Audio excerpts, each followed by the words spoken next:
right, let's look at this worksheet that you're working on tonight.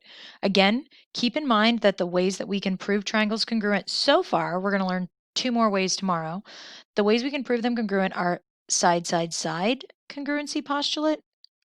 We can use SAS congruency postulate, two sides and the angle between, or ASA congruency postulate, which are two angles in the side in between. So keep that in mind as we're going through here. Okay. So the first thing I would suggest is look at the figure. If you can add stuff, add it. If you don't need to, you don't need to worry about it. Like in number 1, I already have these angles marked congruent, and I have these two sides. So I could add the shared side, but I don't need it. So you could use it. You could say SSS here, but you could also just use let's see what order we have. We have two sides and the angle in between, and two sides and the angle in between. So that would be SAS congruency postulate. And you need to tell me which triangle is congruent to ABC. So ABC goes across that triple marked and then down the middle, so that would be QBC. All right, and number 2, I don't have any shared sides and I don't have any vertical angles, but I do have a bunch of stuff marked. Let's take a look. I have two angles and the side in between, which would be ASA, and let's see, two angles and the side in between, so ASA congruency postulate works.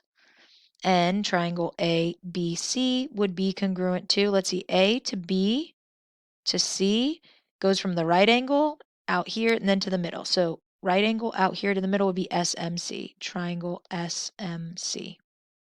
Okay, and number 3, I can absolutely add something. They have a shared side. As soon as you add that, they have all 3 sides the same. So I can use SSS, congruency postulate.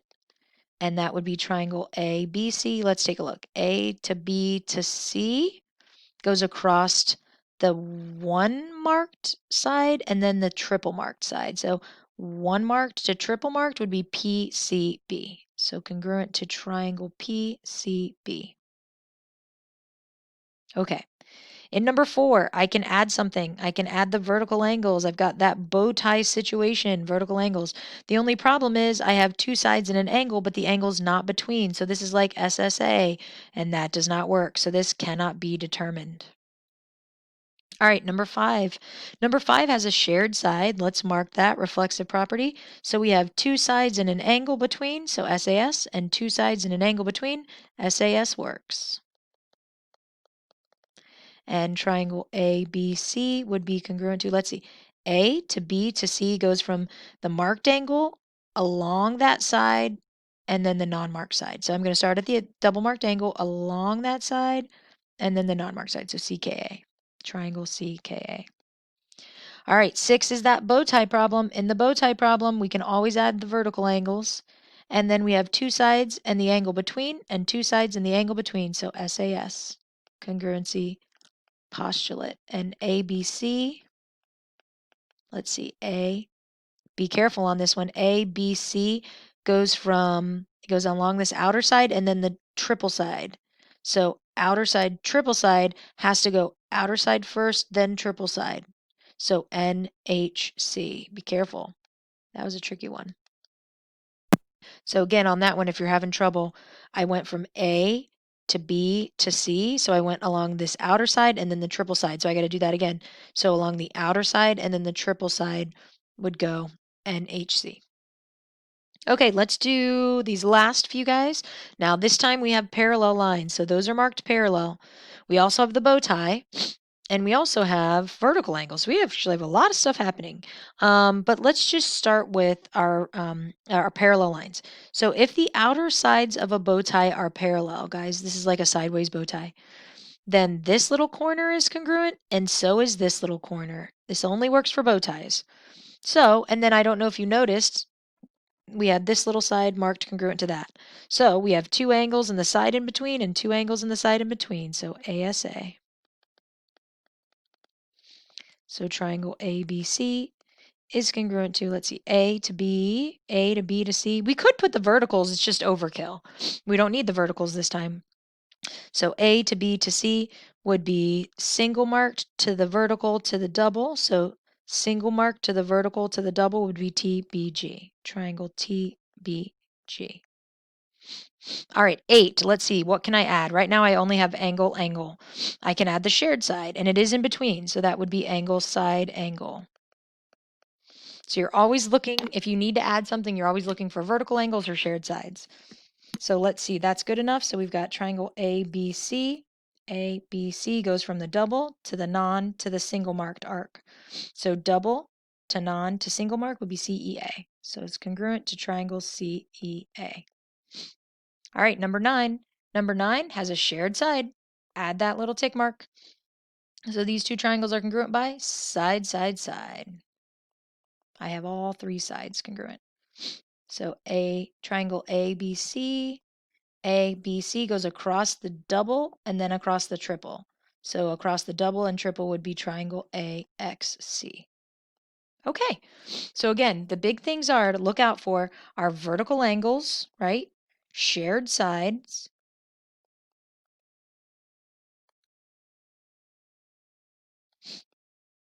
and parallel lines. And if so, we almost always use those alternate interior angles, right? So we're looking for that Z pattern. Okay.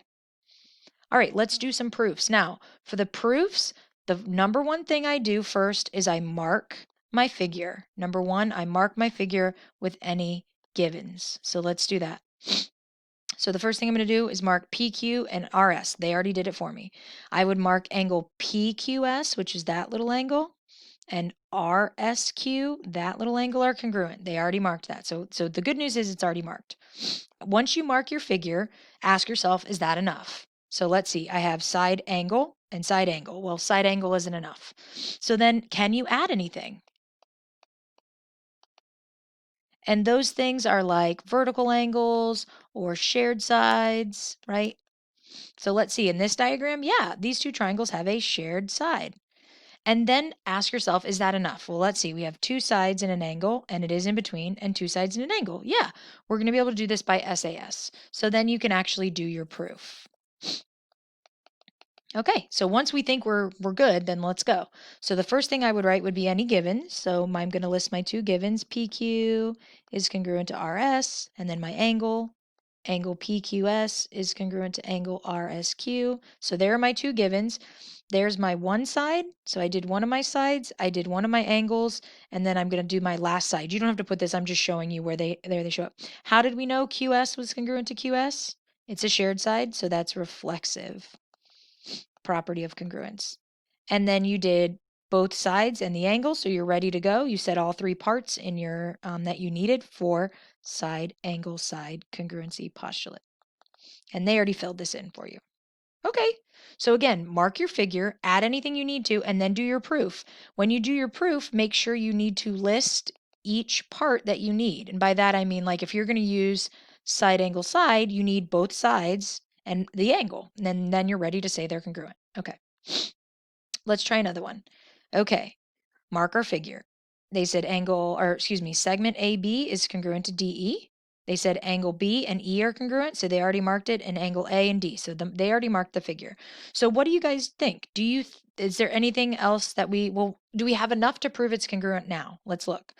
2 angles and a side in between, ASA, 2 angles and a side. We have enough. So you don't even need to go looking for anything else. There weren't vertical angles and there weren't shared sides, but just so you know. So then we could start our proof. So we would write our givens. So we have AB and DE. We need to fill in angle B is congruent to angle E given. And then angle A and angle D was also given. So that was actually a pretty easy proof. So then the triangles are congruent by, you have to say your postulate or theorem. We used ASA. So ASA, congruency postulate.